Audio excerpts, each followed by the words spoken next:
Welcome back to another episode of the Authentic Man podcast. This is a mini episode that I do on the weekends. So this is 5 things that really don't matter when you're choosing a long-term partner, and actually what does matter, right? This is something that people come to a lot. They're really struggling to find a long-term partner. And I meet a lot of people who are struggling to meet a long-term partner. It's a very popular thing to struggle with these days. Why that is, I think partly is going to be down to some of the things I talk about, actually, just the shift in culture and the way the shift in our focus and our values and our lack of understanding of values. That's a really important one. A lot of people don't really know what their values are, which is usually a big reason why they're struggling in dating. But that's something I do with people in my one-to-one work. So most people are searching for a relationship, a long-term partnership, but they're actually searching for the wrong fucking things continuously. Yeah. Looking at the wrong things to gauge, to work out whether someone is right or wrong for them.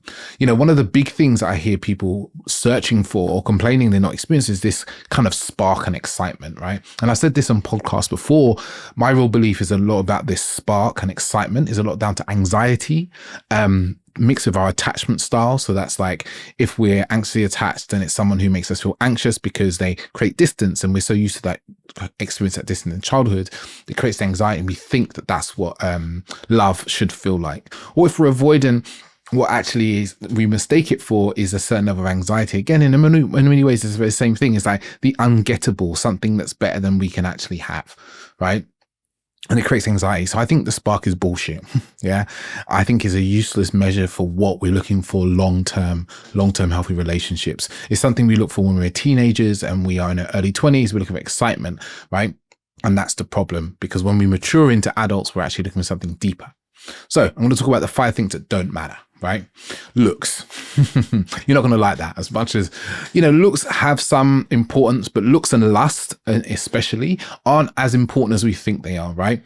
There's this kind of delusion that we have that having someone hot will mean that we will find them attractive forever. Let me say that again. Finding someone really hot will mean that we are going to be attracted to them forever, right? And what we don't realize is this, I think it's hedonistic adaptation, right? It's called. It's where we just, whatever becomes into our life, we might have it on a high pedestal to start with, but once it's been in our lives long enough, it just becomes normal, right?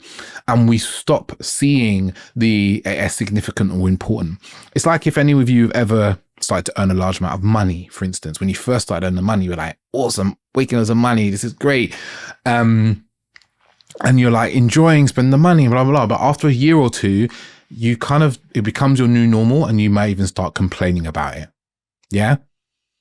So this is what we do with looks, right? The hedonic adaptation. That's what it is. Hedonic adaptation. It's this normalization of things, right? So too often we base our compatibility with somebody over sexual chemistry and interest in the initial point of view. But the truth is, after 2, 3, 4, 5, 10 years of relationship, that sexual chemistry will wane, right? And what you need to replace it with is consciously created sexual chemistry. And the problem is most people don't know how to do that, right? I work with a lot of clients about chemistry and intimacy because they don't know how to create it themselves when it's not naturally there or it's waned after time, right? So you have to really ask yourself this question, yeah? What is it, the very thing that you're chasing, the spark, excitement, is the very thing that keeps you in these short-term loops, short-term relationships with people, right? Second thing that's useless. It doesn't really matter, right? Wealth and status. This is something that I think women are more prone to be looking for. Men look for status often in women in looks and how other men view them. Other men view women, meaning if a woman's attractive to other men, men will look at that woman with more attractiveness and more interest, because, I've seen this with many men when they talk to me about their insecurities. They are almost overly focused on what other men think of the woman they're dating, right? So that's where men's status, I think, comes in. With women, it's much more likely to be about money. And I understand, right? If you're going to have kids and live a life of a man, you're going to probably have to, at some point, be completely dependent on him to earn money, right? But here's the thing, and this is in dollars, right? Because it's an American study. There's a threshold about $75,000. And beyond that, right, many studies have shown more than this doesn't make people happier. It does not improve people's day-to-day life. It does not improve relationship satisfaction, right? Once you've earned I think it's once you have two partners earning, roughly about 50,000 each, dollars again, there's a certain level of relationship satisfaction they have. Again, relationships are happy when the bare minimums are kind of met, the needs are met, and slightly above that. And beyond that, not much more happiness comes in. So if you're looking at people, and you're thinking about this wealth, right? You have to start prioritizing actually what's meaningful, because, who cares? And another thing I'm going to throw in here as well, right, is height. And this is for the ladies that listen to this. I have a saying, height is not going to give you emotional stability and take care of you late at night when you need someone to listen and hold space for you. This whole obsession with height is really damaging, in my opinion. And look, I'm a 6'1" guy, so it's not a problem personally, right? But you're overlooking a huge amount of men out there who would be great partners in the long term because of a dating app setting that you can set and you can filter out. Yeah. Because a really small percentage, I think it's like 10-20% of men are above kind of 5'11", 6 foot.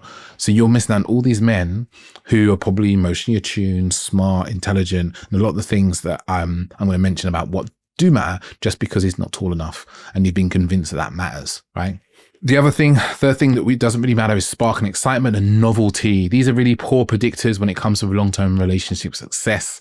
High sparks relationships, they burn bright and then they completely disappear, right? Because really there's often a lack of emotional maturity, emotional regulation, how to kind of deal with emotions, how to deal with conflict. These things are often lacking, right? It's the sort of thing, again, we're stuck in what I call kind of child psychology, adolescent psychology of wanting excitement like giddy schoolgirls, right?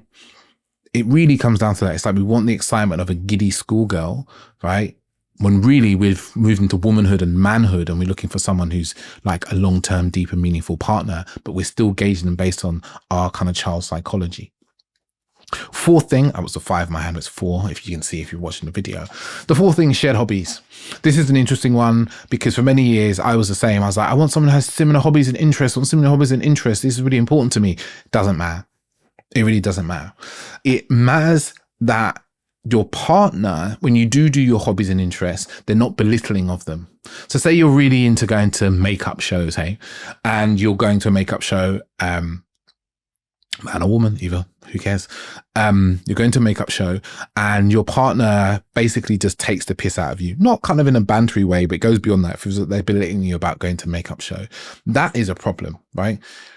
But if you're really into beer, right, you love beer tasting and your partner's like, hey, I don't want to come beer tasting with you, but you have a really great time with your mate Jerry who loves beer and I look forward to hearing about your hangover in the morning, right? That's actually what's important. So shared interests, we think is going to make our relationship easier. I particularly see this for avoidant people that I work with. They want these shared interests. And I see it with anxious people as well, when they're wanting to create a very codependent relationship, but it actually doesn't matter very much. Yeah.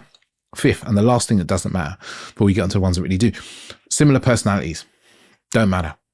There is an old saying, opposites attract, and there is some level of truth in this. And I see this time and time again. And I'm seeing this with what I would call like, I don't know, have a name for it. It's not kind of the power couple, because the power couple is often like two people in a relationship are like really making life happen in a public way and blah, blah, blah. What I see it is in relationships where there's a very powerful one person and they have a really strong supporter behind them. You know, someone who just silently is always there for them and you may never really see them in a public eye. For some reason, I think of Paul C. Bronson, only because, you know, I went to his book launch a few months ago. You know, his wife, Jill, you don't hear about Jill. You don't see Jill on the road. You don't see her on Instagram, but she is his rock. She is a solid support of him. And you see this a lot with businessmen. Like I work with quite a few kind of businessmen and entrepreneurs, and their partners are not business-minded and entrepreneurial, but they really are their rock, their support, their emotional kind of guidance system and give them advice in many ways, right? So this similar personalities thing is a bit of a misnomer. It doesn't determine any sort of success in relationships, and it's important that you know that, right? So what does matter? What are the things that really matter when it comes to creating, like what you should be really looking for when you're choosing a long-term partner? And here's the thing. The things I've said before are kind of the flashy things, the things that you can often tell in a Instagram profile or in a dating profile. right? I want you to just notice that most of the things I said you can signal in a dating profile, and that's why they're useless, because they're actually superficial and not the meaningful things that you can be looking for. And the things I'm going to say now, they may be a bit more boring, but they are also the things that actually take a bit of time to learn about somebody, right? That you have to spend a bit of time with someone to learn these things about them. And this is why I think our dating culture is somewhat broken, right? Because of this. And it's not dating apps' fault. It's just humans are superficial, and dating apps have helped them be even more superficial. So what does matter? The boring things. They're actually kind of dull and boring things, right? Reliability. Number one, reliability is one of these things, right?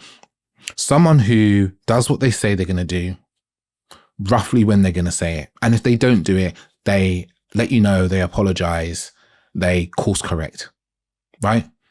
Really important. And that also stands for you, yeah? Everything I say here, you have to look at yourself and go, am I these things? Because this is where the work is. This is the work that I do with people. We have to look at ourselves very honestly. And that's why having a third party is very important, because we don't look at ourselves very honestly. With this reliability, you might go, oh yeah, I'm a reliable person. And then I might say to you something like, when are you not reliable? What are the conditions where you become unreliable? Yeah. And then that becomes a really interesting conversation, because we might start to see that actually those conditions happen quite often. Yeah. But reliability and follow through. For many years, I wasn't really, in many ways, I was a very reliable person, but emotionally, I wasn't really reliable in terms of like supporting and holding space for partners, because I didn't have that capacity. I would do the things I say I was going to do. I was quite boundaried. I'd follow through on the things I said I would do. So much so I become rigid, and I wouldn't often agree to do certain things because I didn't know if I could do them, right?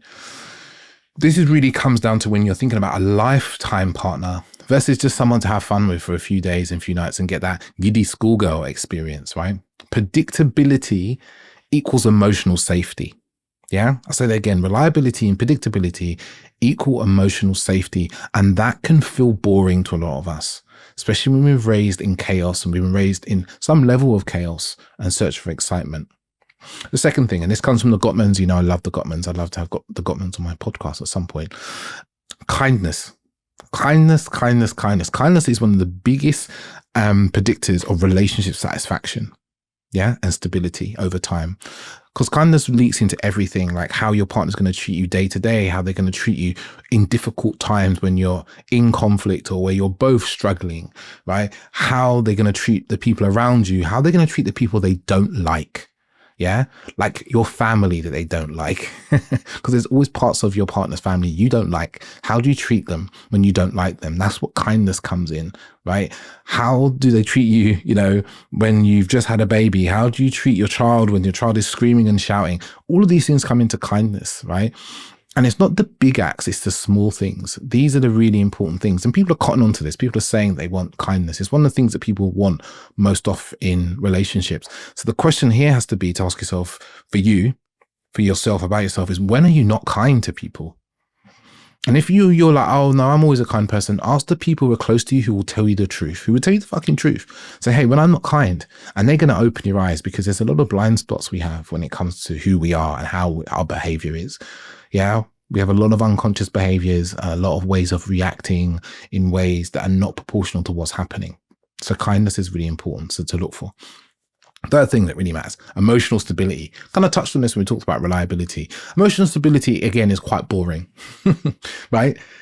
It's things like how emotionally regulated is someone. That doesn't necessarily mean that someone doesn't get angry or upset or frustrated, but how are they with those emotions, right? Yeah. How do they react to certain situations and people? Do they spin into anxiety when small things don't go right? Or do they spin into anxiety when there's a little bit of uncertainty, right? Or do they shut down when there's some kind of emotions being expressed, right? I'm looking at you anxious folk and you avoidant people, right? Because this doesn't make you emotionally stable. And one thing to add, emotional suppression and numbness, emotional numbness is not stability. It's actually a form of overwhelm. Yeah. So if you're often numb, so like someone's talking to you and they, you know, shout at you and you just sit there and you're like, oh my God, I don't know what to feel. I don't know what's going on. You kind of shut down. That's actually a sign of overwhelm, not emotional stability and self-regulation. And there's this, you know, I work with a lot of men who feel that level of overwhelm. There's a lot of work to do there. So it's like, how do you react when things go badly? How do you react when with other people's successes? Are you really happy for them? Do you point out where they got things wrong? You know, this is where a stable nervous system is far more important than a fun personality. And it's one of those things that can take a while to learn about someone. And if you're not used to emotionally stable people will occur as boring to you in the dating realm.